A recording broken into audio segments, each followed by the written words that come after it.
Take a tattoo. Would have been late last year and early this year. Oh gosh. Hope Unfiltered podcast with Pastor Jay and Ren.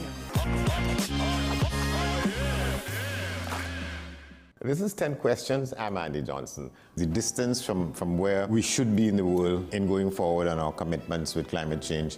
The effects of climate change that cannot be accounted for. It's called loss and damage, and we're seeing loss and damage happening so much more in this decade and the previous decade. The principal term there was this question of the correspondent banking issues.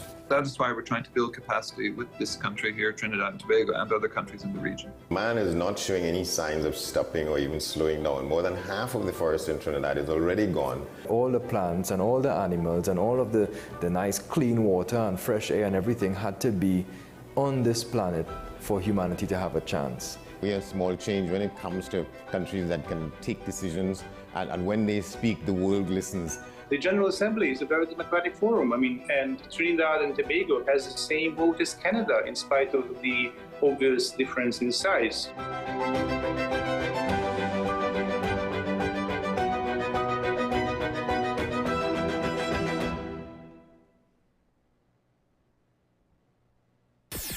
WESN.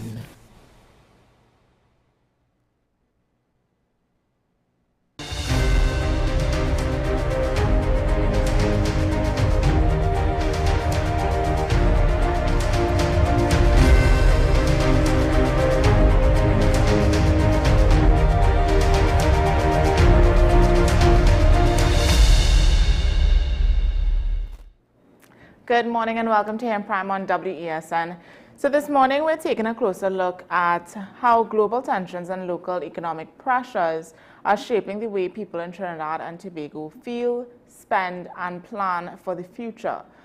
A new geopolitical consumer study from Market Facts and Opinions gives insights into household finances, national mood, trust in leadership and media, and how events like the US-Venezuela tensions are influencing everyday decisions. So joining me on the program this morning to break it all down are Nefertiti Maluli, the General Manager at Market Facts and Opinions, Leandra Buchan, Head of Consumer Insights, and Sinead Alexander, Client Service Executive. Good morning, ladies. Welcome. Morning. Thanks for having us. Thank you for coming on the program this morning. So I just want to start just to give some context. In simple terms, what is the MFO Geopolitical Consumer Study 2025, and why was it important to do or to conduct that research in a time like now?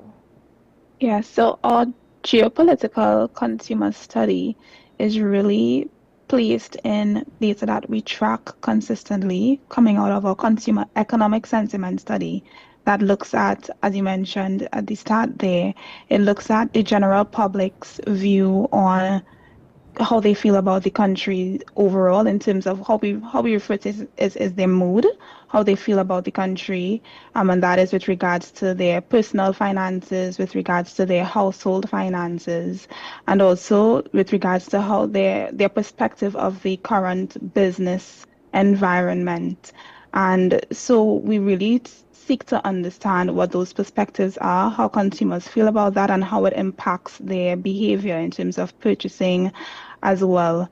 And with regards to the geopolitical consumer study, we would have added the dimension of understanding what the current local context is and how that is impacting those behaviors. Mm-hmm. And when we say the local context, we mean local events that are currently happening, global events that are impacting the local situation as well.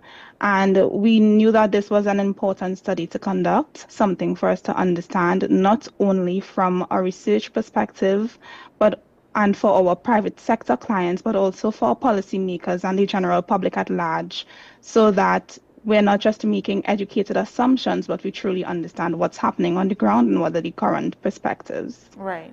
Now, this study, it builds on your consumer economic sentiment research.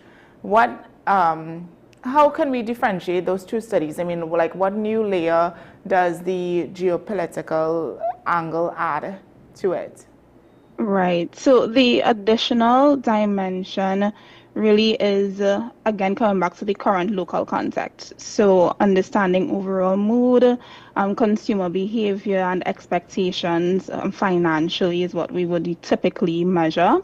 And for this particular study, we went a step further to understand how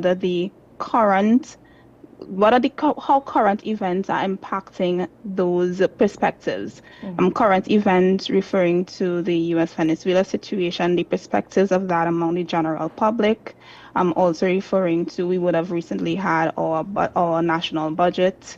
Also, looking at those events and how it really changes how people would expect to behave in terms of their behavior, in terms of their purchases, and what they expect as well for the oncoming year, for 2026. Right, gotcha.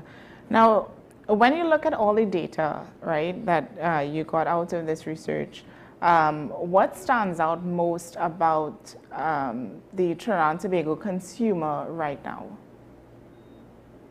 What we're seeing is, the single most important insight is that rise of a highly strategic, value-driven consumer. It's not simply about tightening belts, but it's a recalibration of priorities. So we found that, brand loyalty has become much more conditional, with over half of consumers willing to switch brands if the price is right. So you find that promotions, practical benefits are outweighing that legacy brand attachment. At the same time, consumers are drawing clear lines around what they will not compromise. So spend on health, hygiene, household security remains protected, reflects the long-term habits we see forming during COVID. And it's really reinforced by ongoing uncertainty. So the results really show a much more discerning consumer who's balancing short with long-term priorities. Right. Now, when you say that, and I saw as well the study kind of shows as well that financial strain has decreased significantly since 2023. What then is driving that improvement, or is driving that increase? How real is it for the average household? So this improvement that we're seeing here with financial strain is real, and it's measurable. We saw in our data that the proportion of consumers who aren't able to meet their basic expenses, which we dubbed the strugglers, they would have fell from just about 3 in 10 to 1 in 10 in 2025. While those who are able to meet their basic needs would have doubled between 2023 and 2025. And this shift that we're seeing here does mark a real improvement in the day-to-day financial stability for households, and it also supports that overall rise in consumer optimism. And at the same time, we're also seeing that nearly half of consumers are saying that their financial situation is unchanged from last year, which in itself is a positive thing, as it signals stability rather than decline. So all this together is pointing to a genuine improvement in day-to-day financial resilience for many households. Right. Now, when you speak about the improvement of the financial stability and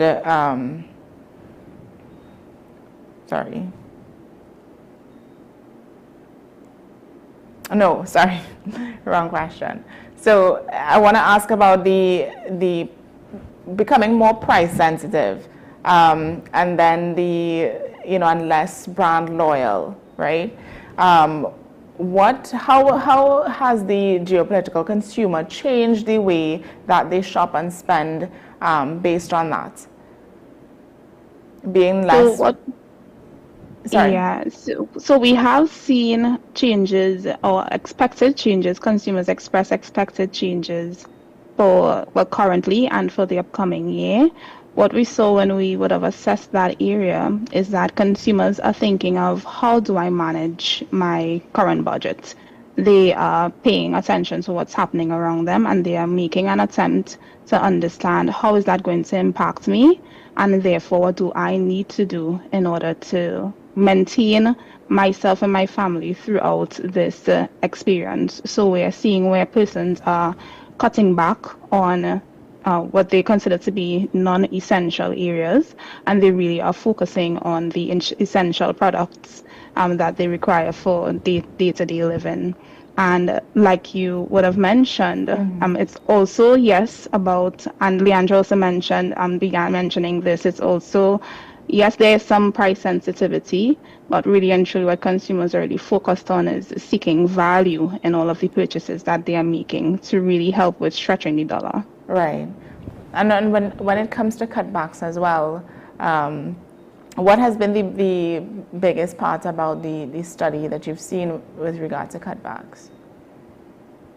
With regard to cutbacks, again, the discretionary areas such as eating out, entertainment, clothing, those are the areas that persons are, are first cutting back on, as we may expect, because those are considered to be as less important than, you know, the healthcare, the hygiene products, and so on, which are essential for the day-to-day movements and for families and to remain safe.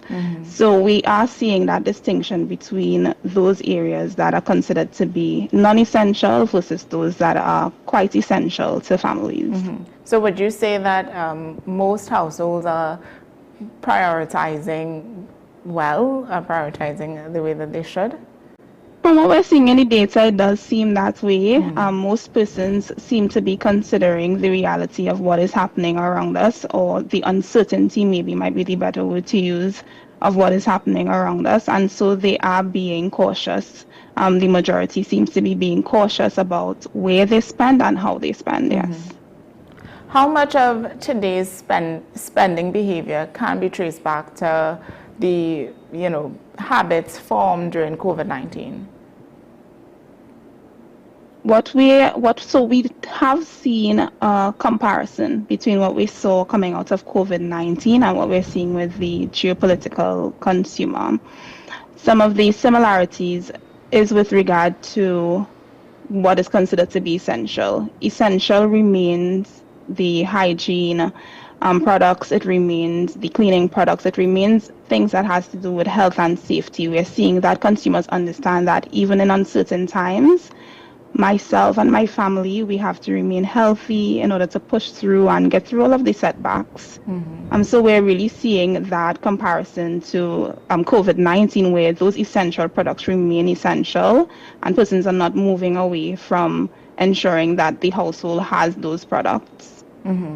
Are there any other aspects that persons are, you know, more concerned with, apart from just the, you know, prioritizing what they need in their household versus things that they want? Let's look at crime, for example, and safety. Yeah, definitely. We definitely saw crime and public safety ranking as the #1 most pressing economic and social challenge coming out of November of this year. And this was the key concern, even though there were other important concerns like that cost of living, which was cited by a large majority of consumers, but the safety aspect of it really affects how people experience their daily life. We see that security concerns are therefore outweighing or weighing more heavily on the mind of a consumer than just purely financial pressures, and as it can affect the household as a whole. But what we're seeing are these two main issues coming out on top, and it highlights that security and economic pressures are really central to the public sentiment right now. As you said that, now why does the issue continue to outweigh like even the cost of living right now? Well, because of the issue of safety and how central it is to the household, people are feeling like, you know, they don't feel like cost of living, which is purely a financial concern that is affecting their wallet, is as big of a threat as maybe their physical safety. So that's something that people would prioritize over purely financial pressures. When we look at, I saw from your research, only about 4 in 10 consumers believe the 2025-2026 budget addresses their most pressing concerns.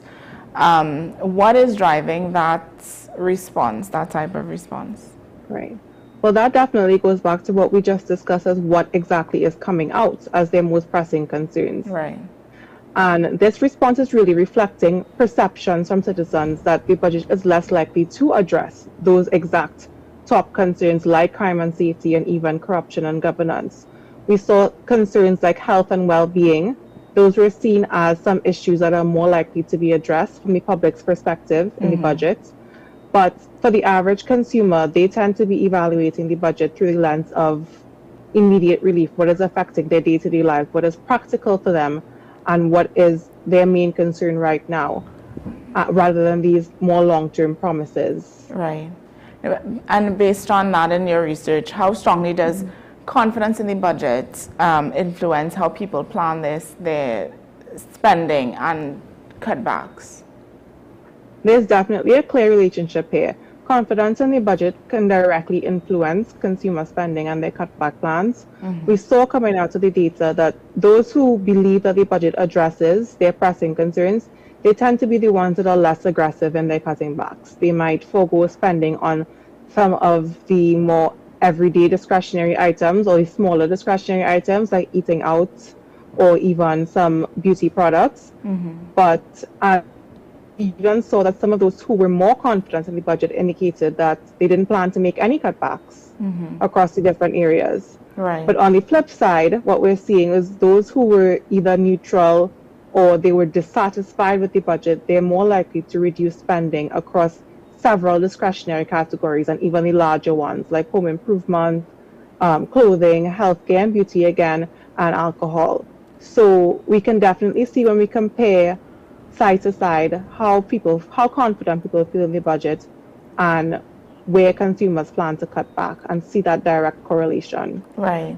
Now, when it comes to persons who follow the U.S.-Venezuela tension, why does the issue itself resonate so strongly with the Trinidad and Tobago consumers?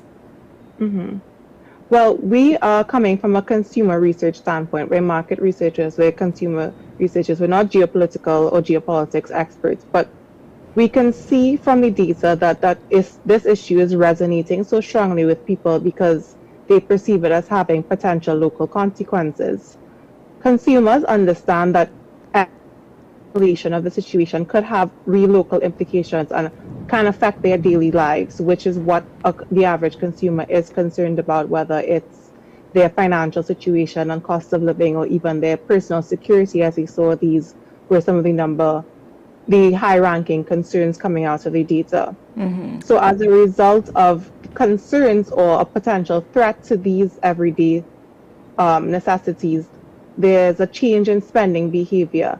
And even more so when the situation is so close to home and the proximity is that near, it makes the issue feel more real and more personal for the consumer in Trinidad and Tobago rather than distant. Right. And yeah, go ahead.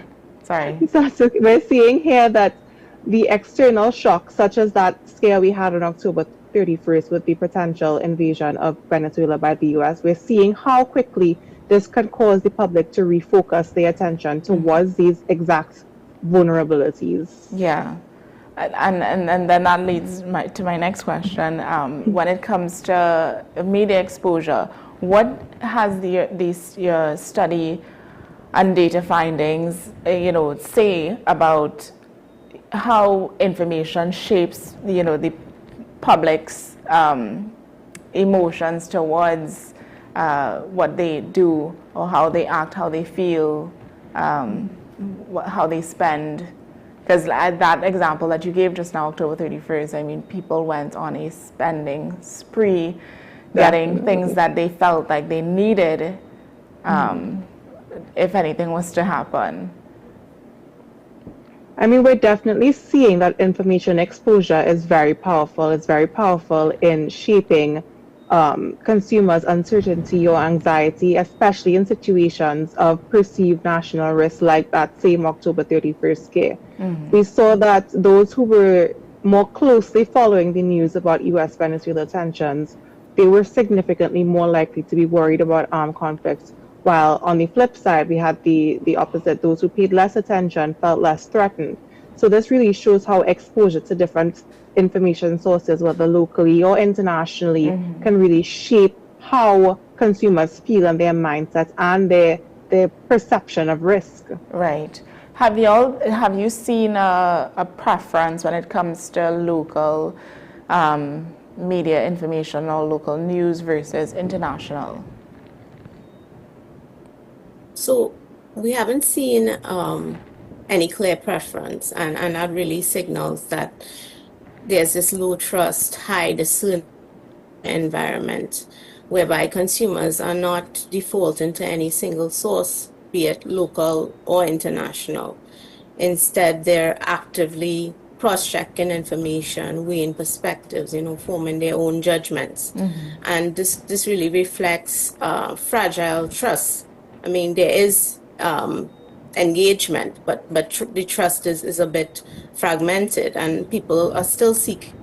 But credibility now becomes something where they're looking for consistency across sources, not just on the reputation of any one outlet. And this really aligns with our qualitative study that we did last year in 2024, the media shift, where consumers really showed that heightened skepticism and that deliberate sort of comparative approach to news consumption. Right. And because of that now, as you said, consumers, they cross-check and going to different sources to really form or get a clear picture. Have you noticed consumers going to unofficial sources then, or trusting, or let's say trusting in unofficial sources more so than the traditional media? Right. So the uncertainty really drives people to seek more information beyond, the traditional sources, as they want to make sense of the uncertainty of the risk that they're exposed to. And the study really shows that, those who were very worried about the October 31st scare, the invasion, were more likely to trust the unofficial sources, those social media sources, using those channels really and verify details, build their own judgments. So, and we also saw in contrast, consumers who were less concerned remain more selective, relying less on the alternative sources. So really we're seeing heightened worry. It fuels that search for any information that can reduce that ambiguity. So it even means turning to channels that they would not normally trust.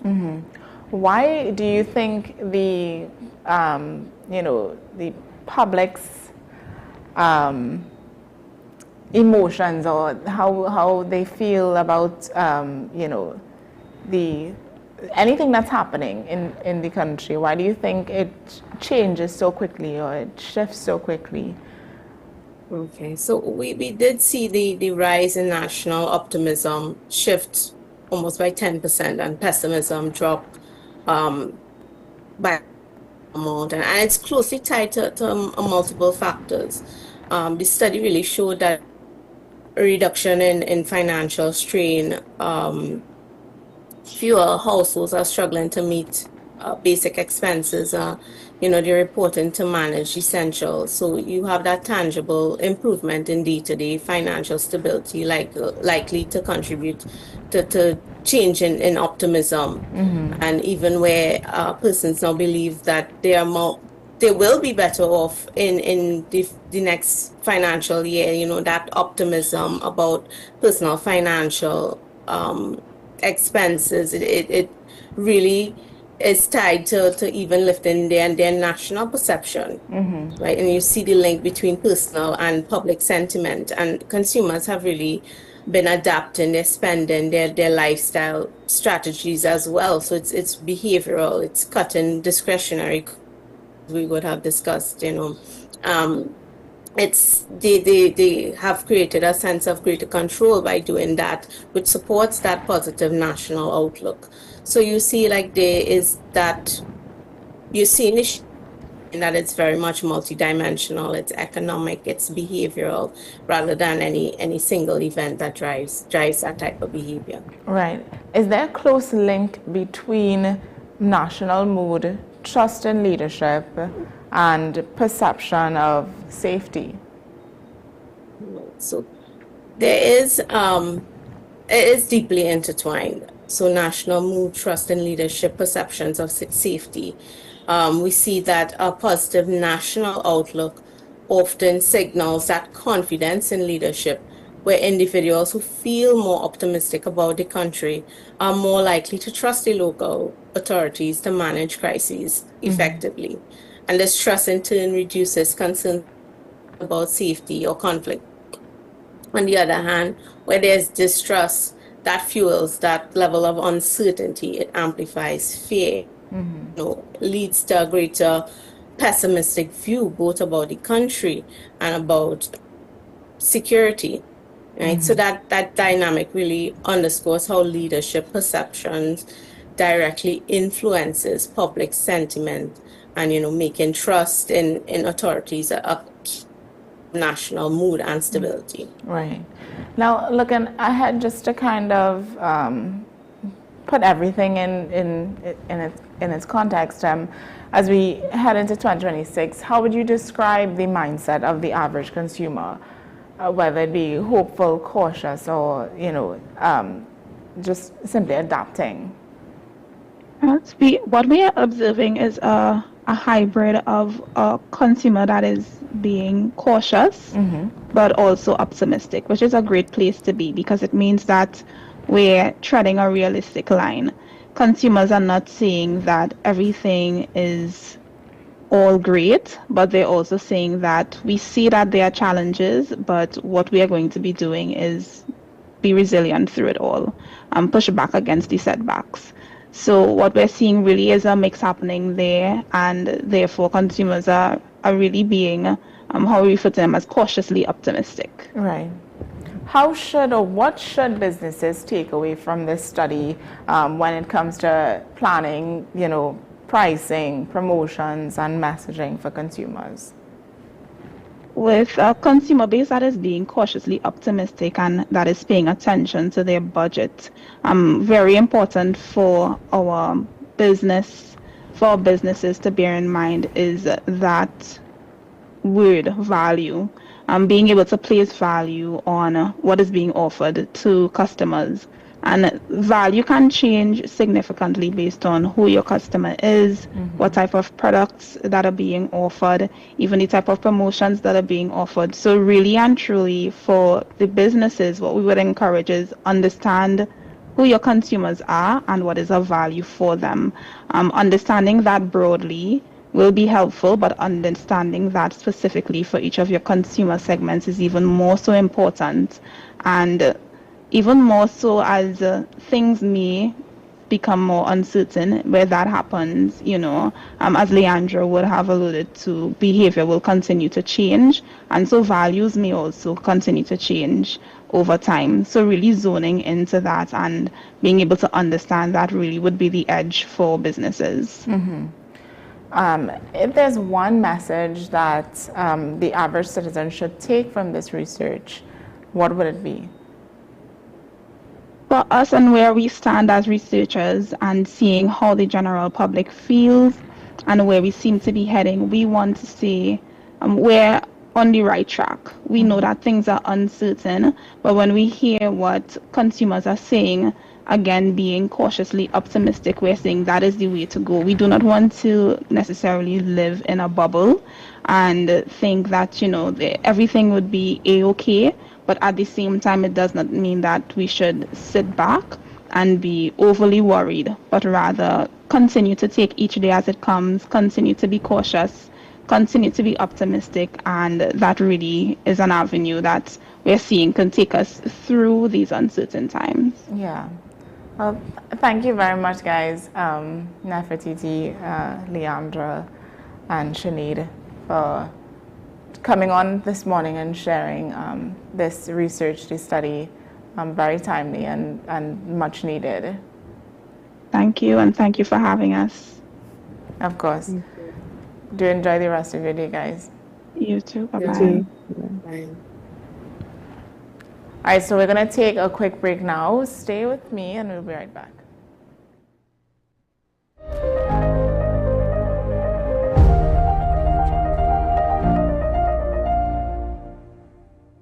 ¿Qué camino cogería si cogióle las desgracias? ¿Qué golpe no llevaría? ¿Qué golpe no llevaría? Una mujer me llamaba, pero yo no le...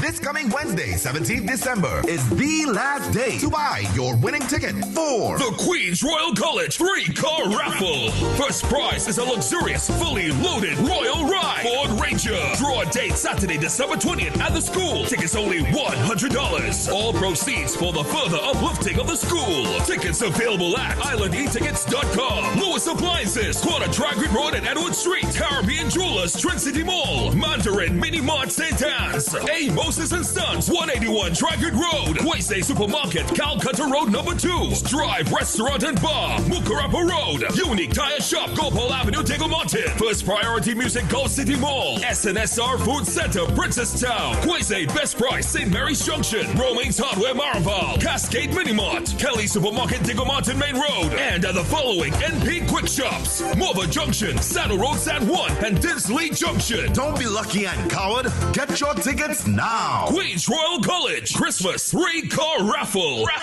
It's Christmas time, and with your family you'll spend every evening watching a movie on WESN. The classics that fill your heart with merriment and cheer as we celebrate together the most wonderful time of the year. This is my island in December. This Christmas, WESN celebrates with you as the content capital brings the big screen classics.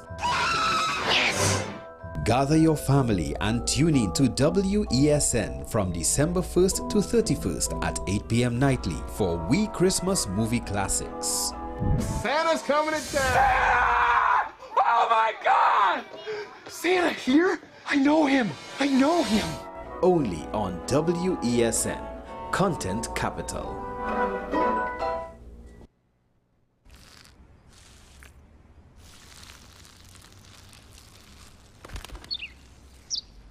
Maybe he landed here totally by coincidence. But if by chance he's admiring your fresh coat of Benjamin Moore soft sky blue, well, that's a pretty high compliment. Coming from an expert.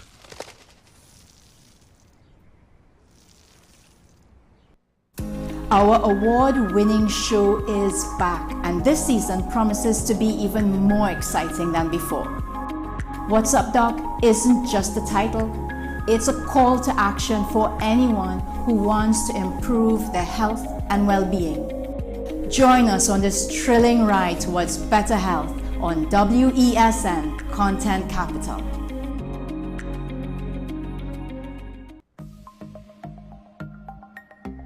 Knowing how to tell authentic is as easy as 1, 2, 3. Find it, match it, search it. Step 1. Find the style number on the tag.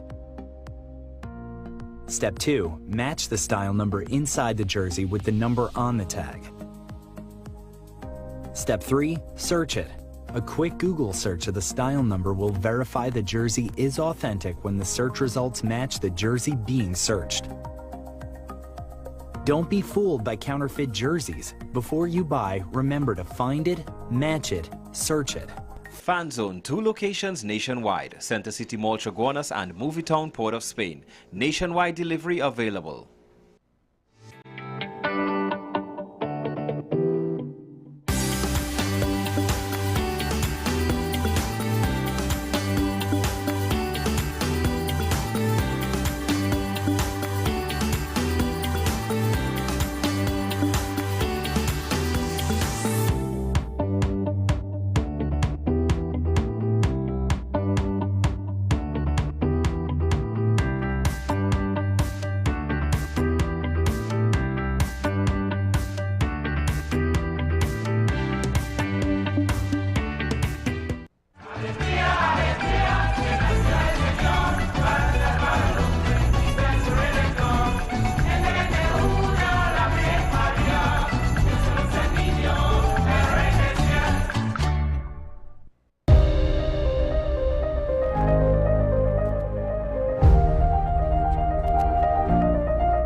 welcome back to AM Prime this morning. So Christmas is just days away. The excitement of the season often comes with a rise in criminal activity, from break-ins and robberies to online scams and marketplace luring.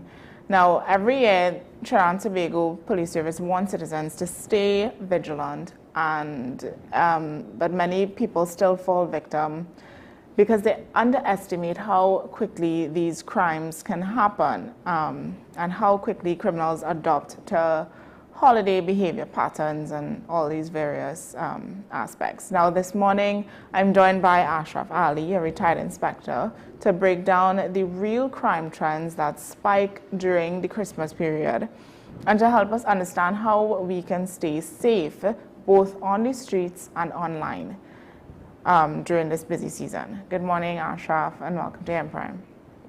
Good morning, Naomi. How are you? I'm doing good. I'm doing good. This interview was long overdue, so I'm very happy that it can finally happen. Yes, like everything else, technical difficulties is part of it. Yeah. So, just setting the scene now, from your experience, does crime truly spike during Christmas, or is it simply more visible because the public is more active? Well, firstly, we'll say good morning to all your viewers and listeners out there on AM Prime. It does, in fact, increase. Not to the extent or significantly as a lot of persons may believe, but there are specific type of crimes that normally would increase. Robberies, larcenies are the ones that normally increase a lot because of the fact that it's realistic that these criminal elements actually learn and look at patterns. Now, when we believe that they are not thinking about patterns and how to do certain things, they are also monitoring our activities and maneuvering to get their best for them to get their best opportunities. So we have a lot of shopping taking place, even though persons say that they are persons who, the economy is down, financial issues that persons have. But that doesn't stop persons from venturing out and doing window shopping. Now, that leaves another, it exposes yourself because you're going to a window shop. You may have some small amount of cash. You may have intention of purchasing something, but because of the fact that you're just going out and looking around on window shopping, you don't always be self-aware of what is taking place in the environment. Yeah. Now, as you said that, there was something I noticed. I'm not 100% sure if it was official. It was something that I saw come up on social media on one of those unofficial news sources. And these guys got held in Trinity Mall because they were taking people's card numbers from the ATM. And then they had a bunch of other cards that they would now go and transfer the money onto from getting people's card information. And this is something when I saw that, I was like, okay, well, I know this is nothing new. People have been doing this for however long, but is this something that would increase during the Christmas time because people are, spending, going to the ATM, taking out cash, shopping? Is this something that we should be aware of? We should be aware of it because I would say that it is not totally gone and not far-fetched anymore, even though that the banking system and a lot of the bank, you realize that they will be familiar with the situation and try to implement some more measures to alleviate scanning of cards and those type of things. Yeah. We still have to be vigilant because when you're looking at going to the deposits and taking out these machines and taking out money at sometimes lonely places. Yeah. You're not going to areas where it have high activity where you have a normal person because you're walking to an area and you find it have too much persons in that at this bank, there's this machine. You're saying, I don't have time for that. But it might be the safest one to do because the majority of persons in there, there are numbers in there. The likelihood of you being robbed inside there by us, it reduced. So yeah, the other inconvenience with the amount of persons in there, but going to a machine and then you're walking to a machine. It's very late. I shouldn't say late. It's isolated. It's isolated in some area. It doesn't have a lot of pedestrian traffic persons going into the machine. And you go in there and then you see somebody come and the top person's waiting outside. You don't know who's looking at you. Yeah. But at the end, but still, you have to be very cautious of when you're taking out large sums of money, especially around this period, because it's an opportunity that these criminal elements are looking at to pounce on individuals and take the. Because you realize that there was a lot of reports and history where persons were robbed, taking out money on the way home, large cash, and you keep warning persons about it.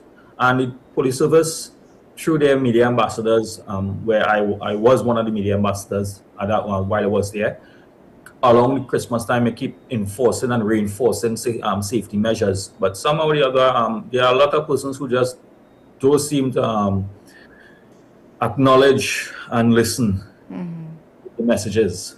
Yeah. Now, when it comes to break-ins, because that's one of the things that we establish, it may spike during this time of year. Now, many families are in and out of their homes, I think more often now, as they're in and out shopping, going by other family members, etc. Now, what are some of the biggest mistakes that homeowners make that create opportunities for burglars? Right. So, there's a lot of things that persons do. And everybody is believe it will never happen to me in my area. Yeah. That is not so true. You have to have, how you should say, we have to come back to this situation with know your neighbors and know the persons in your neighborhood. Not the Sesame Street version, but the one that we're talking about. Your neighbors, know your neighbors. Because we must have some little community groups. Somebody have to look out for you, because at the end of the day, not everybody will be out at the same time. And sometimes, you have some neighbors, the nosy ones. Those are the ones you would like in this current environment. You like the nosy neighbors now because they've seen everything and you want those persons to tell you what they saw and who they saw coming in the area. Right? So having little community groups. For example, in my area, I am on the community. We have a community chat groups, WhatsApp groups. So if you see somebody, and persons do have surveillance cameras in and around. Not everybody have surveillance cameras. So if they see something strange, or they send some message on the group and warn individuals, and we are seeing a strange vehicle. Anybody see this vehicle or know this vehicle? Sometimes it might simply be a one of your neighbors in the area who the vehicle belong to, or they come to visit, but the mere fact that somebody is overseeing it and informing you all that somebody is seeing something, it helps in that area. Now, going out and leaving your home exposed, there's a risk. Sometimes this is the risk that you face. You have to weigh a risk by understanding your neighbors. Sometimes you might not want to tell some of your neighbors that I'm not home for the weekend. Because you don't trust the persons in your area. Then you may have some trustworthy neighbors. You would say, listen, I am not home for the week, right? And because you trust those individuals, you, the individual, have to know what type of a relationship you have with your neighbors to do that. Yeah. Because we really don't know who is the persons. Now, another thing is that there are a lot of persons who during this period have work done in the house. There are persons coming in to do work in the house, contractors and everybody else. You have to know who you're bringing and who are the persons who are actually coming in your place, because not everybody has a good intention. Now, the catch in that is that they may very well come and do the job. Yeah. But at the same time, they're scoping out the scene, seeing what you have. So they're paying attention to what you have, easy access. So they're doing the job now. So you're losing out in both ways. You pay those individuals for doing the same job, and then you don't know, a day or two after this, you realize that your house got broken into, items missing. So in all, you have to be very cautious about what we do and how we leave our house exposed, Mhm. right? I will not be telling anybody to go and put your camera system because you don't know person's financial situation, Yeah. but it's an opportunity also that you can monitor because they have these things that you can monitor. If you have phones, if you're home, you can monitor what happened from a distance on your phone. Mhm. So there are many things to do. You want to choose the best option within your area. Yeah. Now, when it comes to red flags or patterns that residents should watch out for in their communities, what are some that we can note? Well, for one, you see strange vehicle driving around, persons, 2 or 3 persons in a vehicle, stopping in the area, observing certain things, stopping in front of those type of things is actually red flags, right? But at the same time, be very cautious in terms of being hasty into approaching those individuals, to asking them questions, because sometimes you really don't know who they are. Yeah. Right? It is not far-fetched that legitimate service companies, such as like service providers, it have persons who who utilize these opportunities as part of the service providers, coming to check lines and in those areas, but they're not checking lines, and they're canvassing the area to looking for opportunities. So you have to be careful. Yeah. You really have to be careful about what and who is in the area. So a lot of things might consider to be red flags. It all depends on the neighborhood that you're looking at. If you know you have a very quiet neighborhood, very unlikely that you have a lot of activities in the area, and then you see some strange vehicles in the area, then you know something is not adding up. Things are not what it seems. Yeah. Then you might be in a busy neighborhood where a lot of vehicle traffic and pedestrians in the area. So you have to be a little more cautious because of the busyness of your neighborhood. It's easy for a person to disguise themselves into that vehicle traffic driving through the especially area. persons who live on the main road or Yes. on a main road. Yeah. So you'd really get not as cautious as you would like to. Now we know over the years, a lot of persons would have decorated their houses, in the festive season.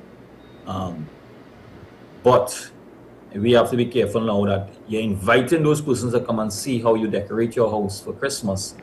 All these lights and all kinds of like that. You have to be careful. You don't want to expose yourself too much, but at the same time, you want to be able to enjoy the festive seasons. Yeah.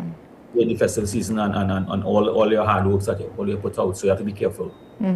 I've seen a lot of those scenarios where people they just got home, drove into their yard or opened their gates, and as they drove in, the burglars or other people are driving in behind them or jumping the wall and robbing them right then and there in their driveway.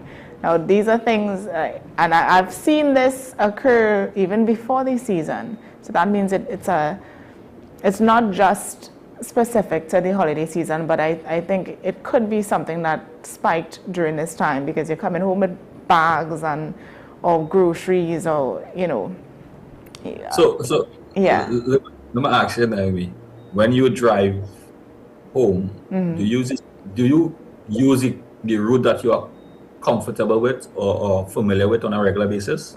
Well, I try my best to take a different route. Most of the time, I do. I don't drive home the same way every single time. I think I have about 3 different routes that I take to get home, and I kind of just randomly take whichever one I feel to take. It's in human nature that you use a route or your drive where you're comfortable driving, right? Because you're so comfortable with using those routes, you feel to take note of certain things that are happening on those routes because your mindset is just to reach home and you take the easiest part to where you have to go, right? There's nothing wrong with that. But at the same time, you have to be very, very cautious about when you're going home at particular hours, and it does not mean that it has to be nighttime. No, because these things happen during the day as well. A lot of these scenarios I've seen were in daylight. So it's just simply knowing your area. So then, what makes it very important is that if you know you are using a particular route or you have multiple routes to head home, it's about being self-aware of when you are going home. If you see anything strange on your way home, in close proximity of your home, where this is not supposed to be, you never saw this vehicle here before, and you exercise a bit more cautious. I'm cautious when you're going to do that. There are persons who have these things, sliding gates. You press your gates before they open, and you sit in your vehicle with and waiting for the gate to open. Now, it's a good, or you have to wait, right? Because opportunities. You must always remember, criminal elements looks for opportunities. These are kinds of opportunities. So once the opportunity presents itself, they will take that opportunity. Yeah. So you have to reduce that opportunity factor for the crime taking place. Yeah. And I know that could be a difficult thing to do, because sometimes, I mean, we don't know what can happen, or even as you said that, opening your gate and waiting for your gate to open, even if you say, well, if you can open your gate before you get to the gate, do that. It comes like, okay, if somebody is lurking behind a wall or something and they see a gate is open and they're like, oh my gosh, they're coming home now. And, they could easily run into the yard before you drive in. So it's a balance. It's a balance. Yeah. Right? Even when you're going to go to shop in these car parks, like I said, you go to shop, you come outside with your bag of groceries or whatever items, and you're going to your vehicle. Somebody could be waiting by your vehicle. Somebody could be waiting by your vehicle. Now, majority of the vehicles at this point in time, a lot of persons have vehicles with alarms in it. Yeah. Right. For me, what I normally do, I click my vehicle alarm once. Right. Yeah. So I know, or in a sense, I tell somebody knows that somebody's coming to this vehicle, right? If I see anybody around my vehicle, I don't go to my vehicle just so. Who's you? Yeah. Right? But even if I go towards my vehicle in an open space, I don't really go to my vehicle directly to my vehicle. I go try to press the alarm on my vehicle for somebody. So I give it a pre-warn, the owner of the vehicle is coming, right? So that is your opportunity to decide on which option you want. If you want to confront, or you want to get or you want to leave, because persons looking around your vehicle and you don't know who those persons are. You believe that the person is the owner of the vehicle at the side of you. It may not be. It might be just somebody who's standing by a vehicle just waiting for the opportunity for you to come to your vehicle. Yes. So you have to give yourself an opportunity. Right? You have to give yourself an opportunity, and these are some of the things that you have to learn to practice. It's not being how you should say. It's being self-aware of your environment and how you operate in the environment, because we never know when and who it's going to happen to, because these big opportunities, and you might become a victim at some point in time. So you have to look at different opportunities to reduce it. Now, we've heard several reports of people being robbed after arranging sales on Marketplace, different meetups, especially Facebook Marketplace. I think that's one of the most dangerous online spaces that you can be on. Now, what should the public know about these setups? Some advice when setting up any sort of arrangement on any marketplace, online marketplace, because there are things that can go wrong, a lot of things that could go wrong. Yeah. Well, firstly, marketplace is also is an opportunity for persons to see different prices and to bargain with individuals, and persons will use that platform to sell items. So marketplace is not the issue, right? So persons tend to go and criticize marketplace and say marketplace is the problem. Marketplace is not the problem. It's just an opportunity for persons to put their items for sale for the wider public. The challenge you have in marketplace is that you don't know who are the persons who are posting items on. You see a profile, you're not familiar with the profile, you may just see some items on that profile and the price looking reasonable. You see all the information that they want on the item. Once you start to communicate, send messages, and you agree to purchase the item, then you have to make the arrangements to meet at a safe location. Once those individuals are questioning the safe location and are arguing about safe location, and you don't want to be compromised, they're not saying that, okay, I want to meet next to police station, somewhere that you feel that you might be comfortable in the first instance. I'm not saying that you're 100% safe, that you might not get robbed. But if you're saying that you want to make arrangements, and the persons are telling you, you have to meet me here, or I have to meet you home. Meeting you home, red flag. One time, nobody coming to meet me home and drop anything so like that. You ought to be a courier of a company to where they do deliveries, so I know there's a regular something. You meet me home for an online marketplace, we're not doing that. Right? I'm meeting you home, we're not doing that either. I'm not going to your place, your residence, and I'm not coming by your residence. So that one is a red flag. Then we also have the aspect of not wanting to meet in a safe location. So if you ask, well, let us meet close to a police station, and then all of a sudden the person is making excuses why they cannot come there. That is a red flag. Yeah. That is absolutely a red flag. There are certain areas also that you do not agree to go and meet anybody. Whether persons believe that it is stereotyping, fair enough. Do some stereotyping for the fact that you want to safeguard yourself. It have certain areas that you're not going. You cannot tell me an individual who lives in the south, who is not familiar with places in the east, and very strange areas in the east, you want to go. Anybody tell, and this is stereotyping, anybody telling you, let us go and meet somewhere along the east-west in Labantil or somewhere in Mova. No, that's not, and you're not from the area, or you're from the southern side and south area, and you're coming to meet me here. Red flag. We're not meeting here at all. Look for the closest police station to meet. Right?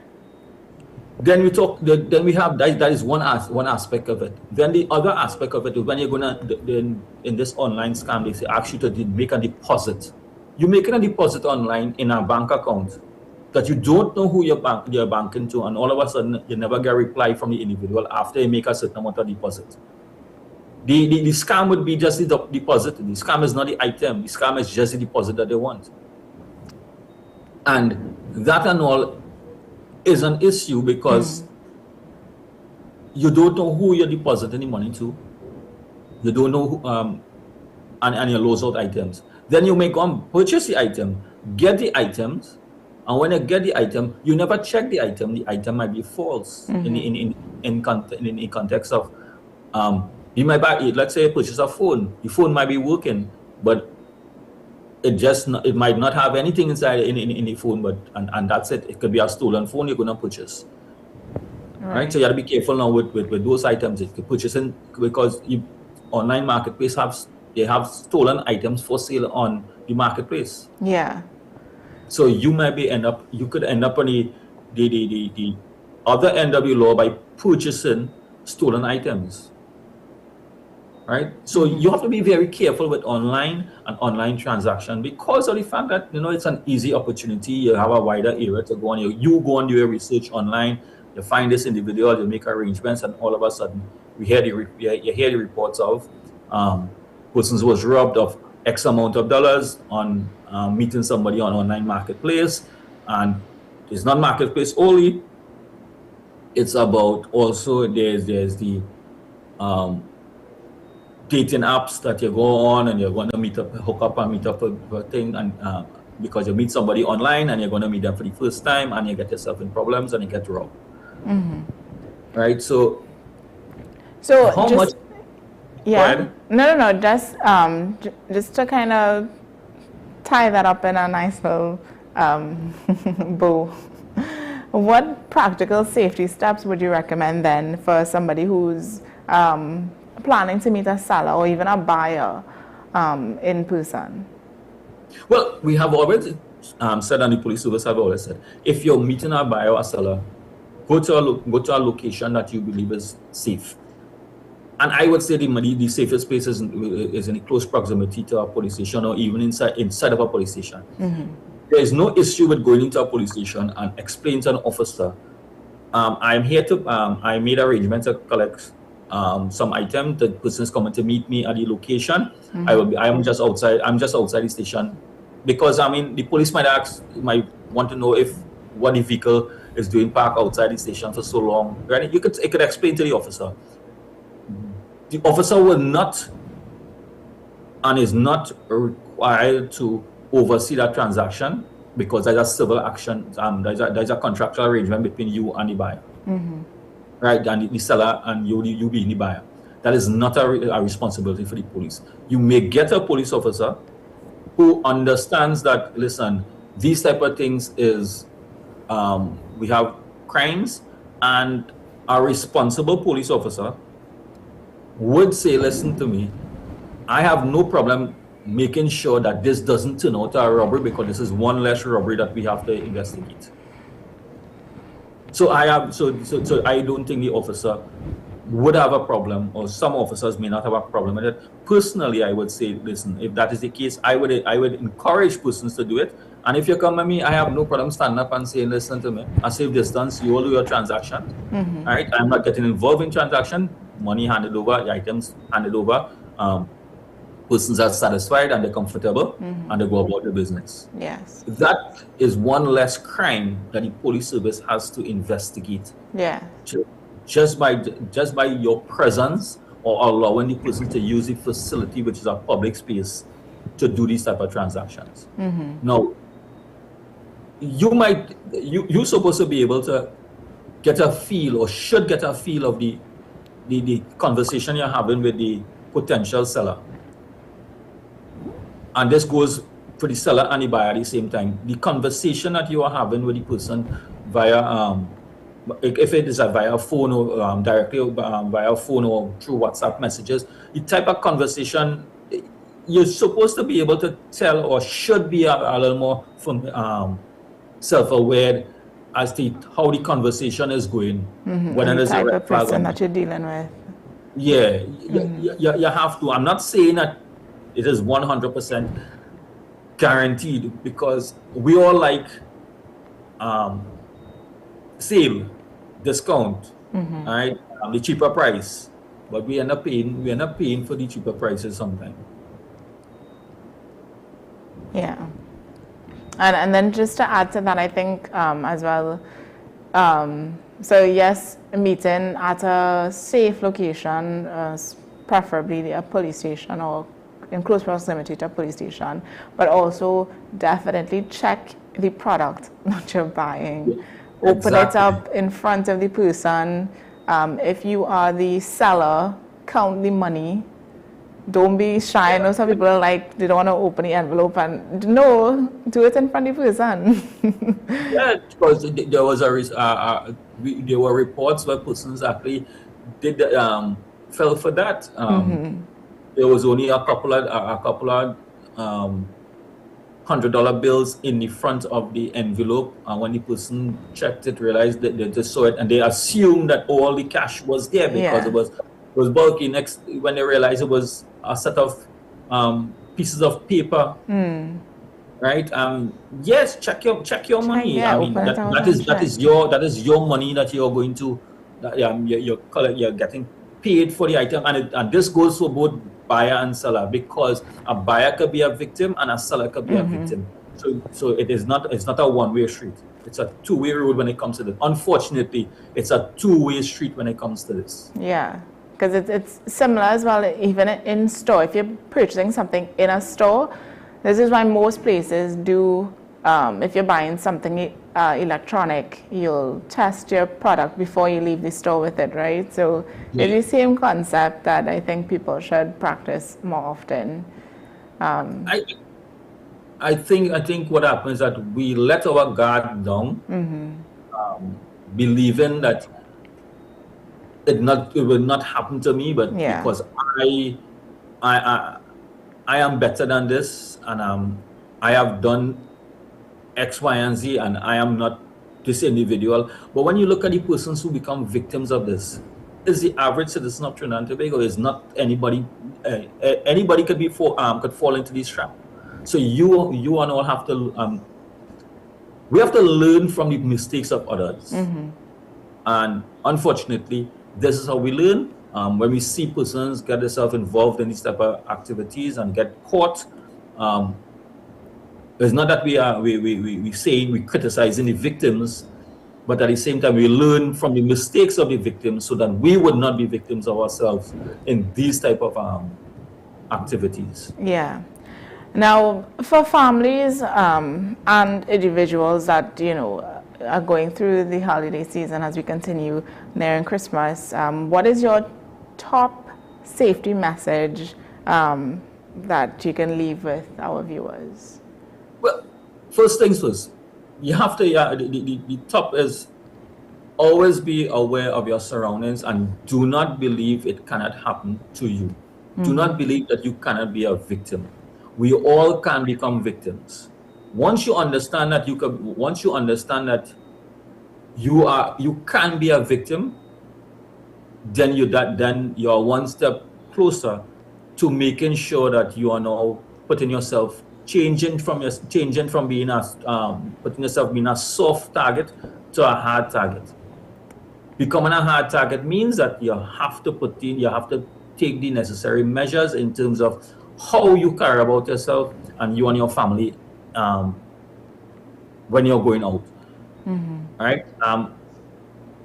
You're not going to places that you would accustomed go together. You're changing the routes so where you're going on how you're reaching certain areas. You use multiple routes to go and come back. You have to think of yourself that, listen, it can happen to us. It can happen.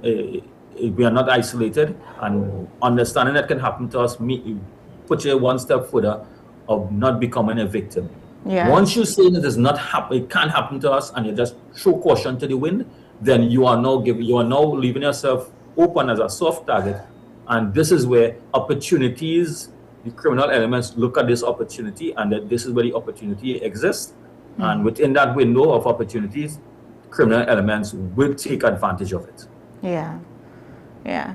All right. Well, thanks so much, Ashraf, for that, for the tips, for the advice. And I really do hope people take heed. And we can, it's an effort, to just lessen of becoming a victim, lessen the chance of becoming a victim to these criminal activities.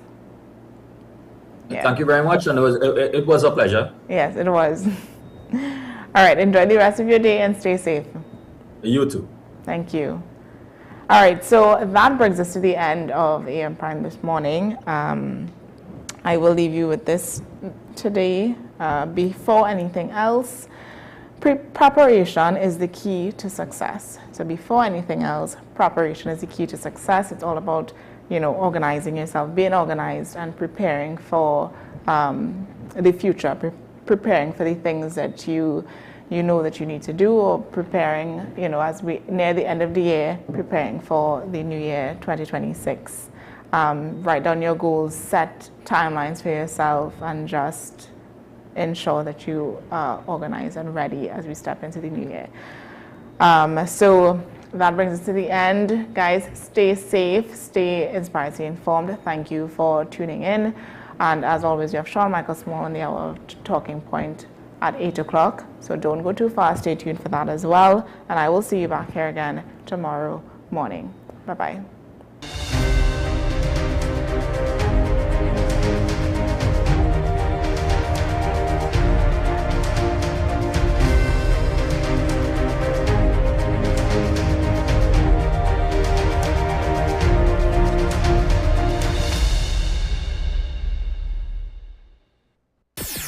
WESN.